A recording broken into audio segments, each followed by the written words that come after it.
Olá, meu amigo, minha amiga, como você tem passado todos esses dias de isolamento, de afastamento social e de quarentena?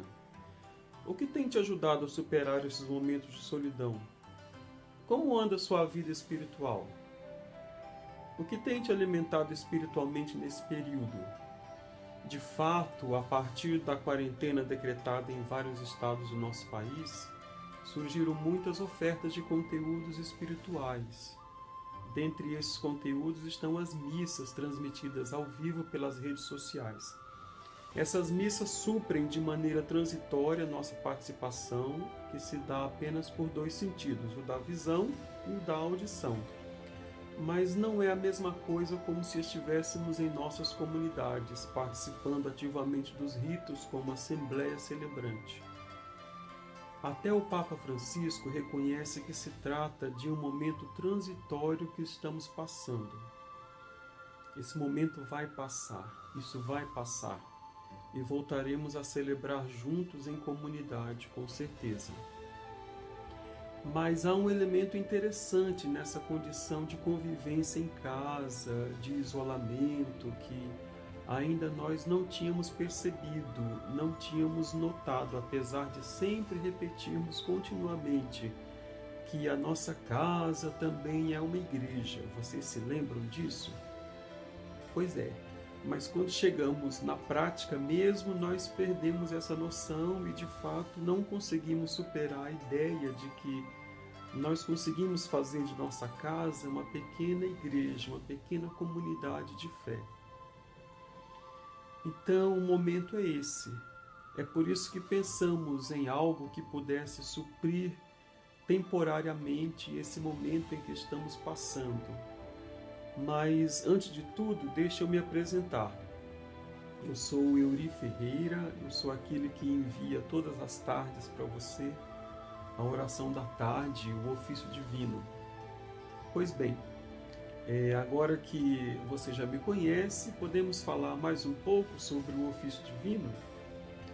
Vamos começar assim, ó. Estamos vivendo um momento em que somos desafiados por situações de perigo. Há um vírus espalhado pelo mundo que contamina as coisas e que também nos contamina. O simples fato de respirarmos em locais com aglomeração de pessoas já é o suficiente para corrermos o risco de contaminação. É um vírus muito perigoso. Quando corremos riscos, temos medo. Medo de quê?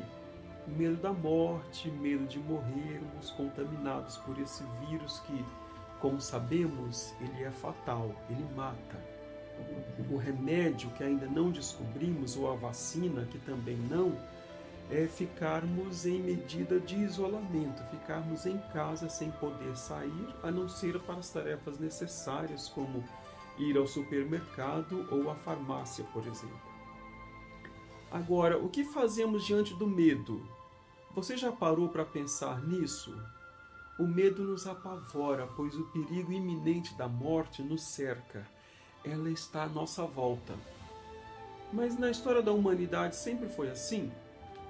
Bem, eu não estou aqui para darmos uma aula de história, mas o que sabemos é que já existiram outras doenças e pestes que mataram milhares de pessoas em outras épocas, como a pandemia da gripe espanhola, por exemplo, em 1918, ou a peste bubônica, no auge da Idade Média, também conhecida como a peste negra no século XIV.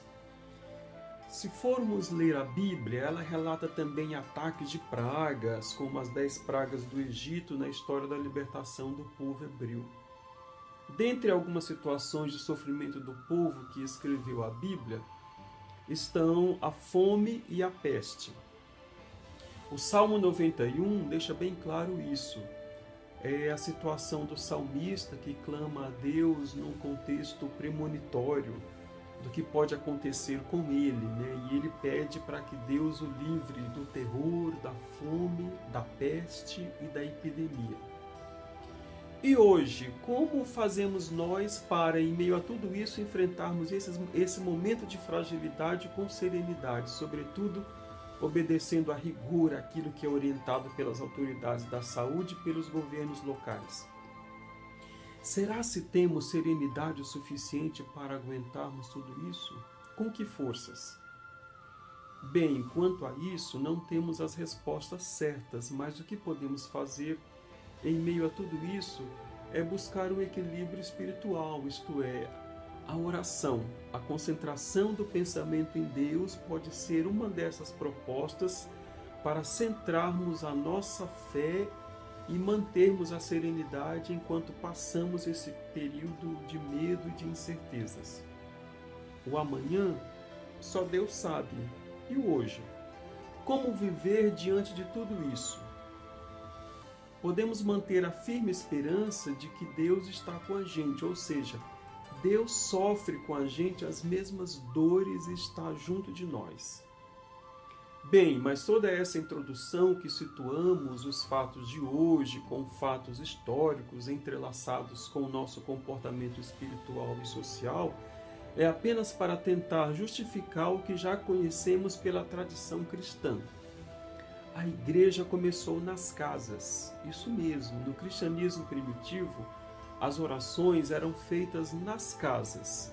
Escolhia-se um lugar da casa, uma sala ampla, por exemplo. Era ali o lugar da oração, o lugar em que os cristãos se reuniam para fazer a memória da ceia de Jesus. Sim, era esse o mandato dele, comemorar a ceia, fazer memória da ceia. A concepção de igreja só começou a aparecer lá pelo século IV. Então as igrejas eram as próprias casas. Ali se cumpriam os ritos, a partilha do pão, a convivência fraterna e a reunião comum. Se liam os textos sagrados e se fazia a memória de Jesus enquanto ressuscitado. Mas esse era o contexto da Eucaristia, que quer dizer ação de graças, feita uma vez por semana.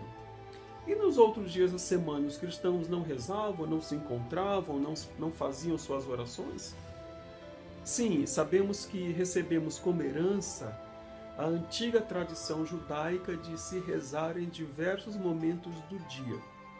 No mundo judeu, não se saía de casa sem antes bendizer o Senhor Deus, não se sentava à mesa sem antes fazer a oração de ação de graças, de bendição a Deus, e assim era à noite, à tarde e à noite, antes de se recolher. O judeu sempre bendizia, fazia sua bendição a Deus. A bendição era um costume diário, até hoje é assim que nossos irmãos judeus fazem. Os primeiros cristãos, ao imitarem os judeus, associaram esses momentos de oração aos fatos marcantes da paixão, morte e ressurreição de Jesus. E ao longo do dia louvavam e davam graças enquanto permaneciam em constante oração, no ritmo que podemos chamar de ritmo diário. Já a Eucaristia, nesse contexto de ação de graças, com a partilha e a ceia, mantinha e marcava o ritmo semanal. E a Páscoa, a maior celebração, tanto no contexto judaico como no contexto cristão, mantinha e marcava o ritmo anual. Agora eu pergunto a você, o que de fato isso tem a ver com o ofício divino que nós rezamos toda tarde através dos áudios enviados até você? Digamos que esta oração é uma parte da nossa ação de graças que fazemos durante o dia. É o momento de pararmos e nos desligarmos do relógio para contemplar o mistério de Deus que avança no nosso tempo, na nossa história e nos preenche. Agora, imagina no dia a dia, com nossa rotina de trabalho, estudos e afazeres. Nós teríamos esse tempo suficiente para pararmos e fazer nosso momento espiritual com uma oração estruturada numa lógica ritual e que nos favorecesse espiritualmente? É bem capaz que responderíamos que não, pois as ocupações não nos deixariam. Agora vem a chave da questão. Agora nós temos tempo, estamos em casa, fazemos parte do nosso trabalho em casa. Temos que procurar o que fazer para preencher esse tempo. E que tal que parte desse tempo se fosse uma meia hora preenchida pela oração, se a gente preenchesse meia hora por essa oração? A questão é que nós estamos marcados pelo relógio, pela atividade do relógio. O relógio marca as nossas condições de tempo, de trabalho, de afazeres. Então é preciso a gente desacelerar, quer dizer, a gente para no tempo para louvar e agradecer. É essa mística que está por detrás da oração do ofício divino. Em nossa existência, o relógio marca a finitude. Somos regidos pelo aceleramento dos acontecimentos e nossa vida se molda a partir de nossas escolhas no tempo. Neste ritmo acelerado, como dar conta de uma espiritualidade que nos proporcione um desacelerar? Sair da tirania da marcação do tempo. Como permitir que a graça de Deus nos toque enquanto vivemos e corremos contra o tempo? Em situações normais, fora da pandemia, seria assim, não é? Uma correria para dar conta de tudo que temos que fazer. Podemos dizer que uma via que pode corresponder a isso é a liturgia, feita prece e oração. Sim, a liturgia é feita de ritos e preces, e a liturgia nos apresenta sempre um acontecimento de salvação. Isto é Deus salvando. Então, sempre que paramos para rezar ou para celebrar, devemos nos perguntar pelo evento de salvação presente nessa ação, isto é, na liturgia. A isso nós chamamos de acontecimento salvífico, e ele é celebrado na liturgia, pela qual buscamos um equilíbrio resultante da ação divina, ao mesmo tempo entendendo que essa ação se encontra inserida no espaço cronológico de nossa existência, isto é, a ação de Deus salvando no tempo. É a respeito dessa ação divina, desse trabalho de Deus em favor da humanidade, que vamos tratar com você a partir de pequenos vídeos que a partir de agora passaremos a lhe enviar. Você topa?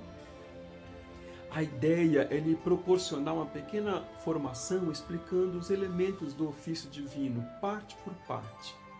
E assim a gente vai entendendo aos poucos o que é o todo desta grande oração da Igreja. E tem mais, de vez em quando enviaremos pequenos vídeos com testemunhos de quem já conhece o ofício divino e já está acostumado a rezá-lo em casa, com a família. É isso aí, vamos começar essa aventura juntos? Então, obrigado por me assistir até aqui, e se você gostou, pode se inscrever no nosso canal do YouTube, que em breve teremos mais momentos de conversa como este. Então, até o próximo vídeo, obrigado a todos e a todas, valeu e tchau!